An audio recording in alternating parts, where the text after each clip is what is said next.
my friend, how are you today? My name is Neo Rayos. This is your Nuggets Neo for today. I hope you're doing great. Hope you're doing awesome. Look, listen.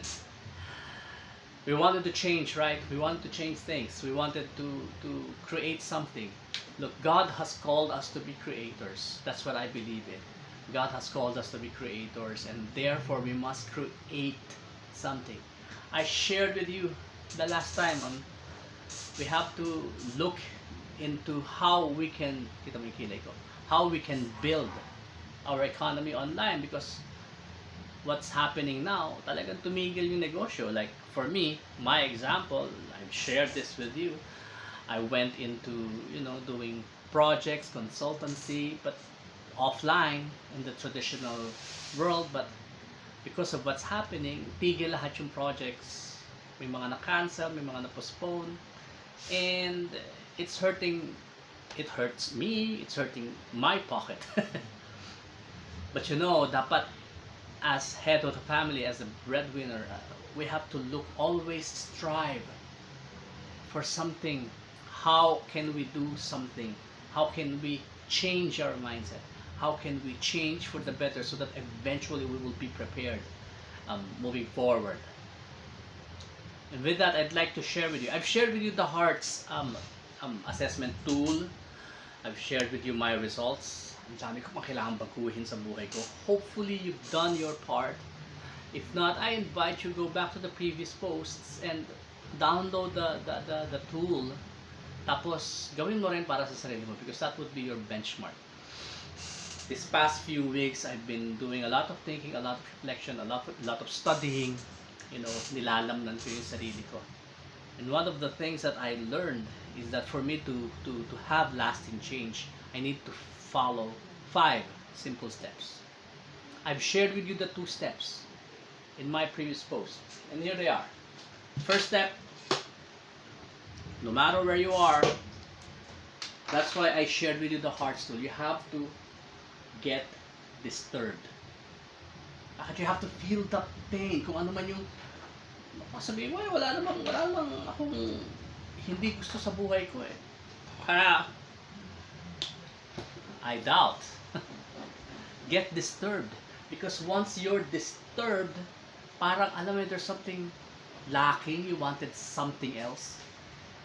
You will feel the pain, because there are 2 towers as I shared with you, I think, in the last post. There are 2 towers na magdadrive sa atin. Pain and pleasure.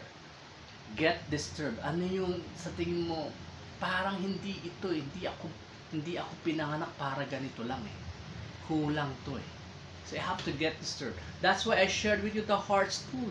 The Hearts tool will give you an assessment on where you are in the HEARTS segments in your life. Your health, your emotions, your attitude, your relationship, your time, your service. Nilagyan ko pa ng dash F, your finances. If disgruntled ka dun sa mga results nun, you have to really feel the pain. You have to get disturbed. That's step number 1. Get disturbed. But you don't have to stop na disturb ka lang. Get disturbed, and then you proceed to step number 2. You have to know the result that you want to achieve. Get disturbed, but at the same time, know the result that you want to achieve. Like for me, for example, in my health, I'm not in the peak health that I wanted. So, kita mo yung score ko doon, that's just a 4. I'm disturbed, but eventually, what will I do so that I would reach my desired score?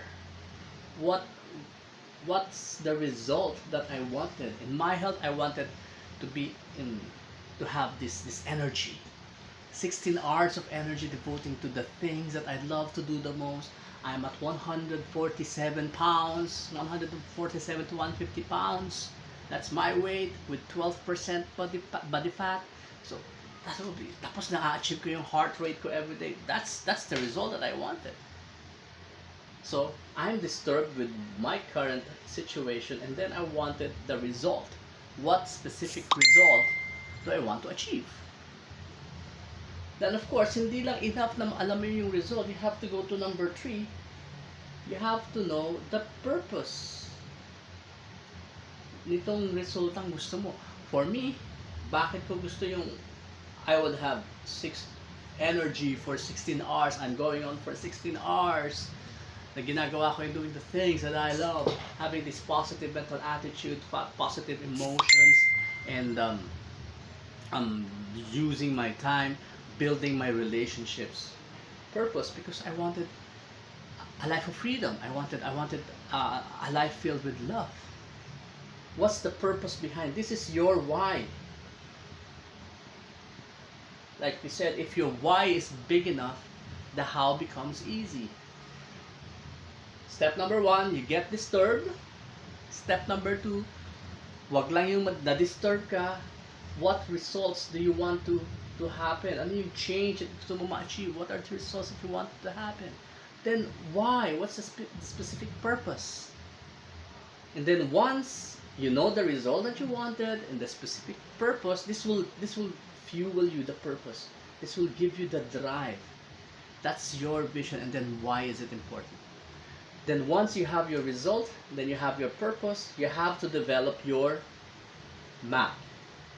MAP stands for your massive action plan. Anong plano mo?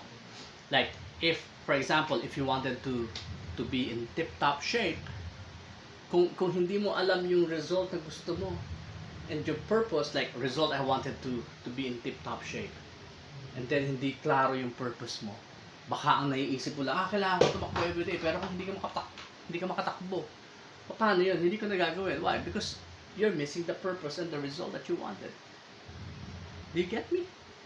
So, what's your massive action plan? Anong plano?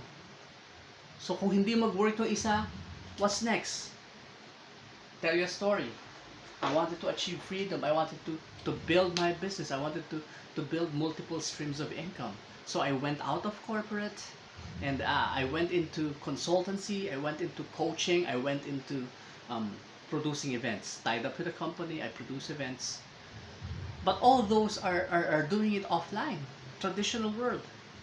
Then all this happened. Oops, teka lang. I have to go back to my drawing board. I have to go back to, ano nga ba yung result na gusto ko ma-achieve? And bakit ko gusto ma-achieve yun? Because I wanted to have freedom. I'm enjoying my life right now. But of course, I have to build my business for my family to be sustained. You get me? Therefore, kung hindi nag-work offline, same strategy, I'm going online. I have to draw my massive action plan, my map. You get me? Your map will be determined by the result and the purpose that you wanted to achieve. Right? And step number 5, once you have your map, take massive action now. Now. Ngayon na. Sabi nga ni Tony Robbins, when is now the best time to do it? Take massive action now. Don't leave any stones unturned. Talagang, tuloy-tuloy lang. Ang tawag namin, ataduin mo. Tuloy. You see? So these are the five steps that you need for you to create change in your life.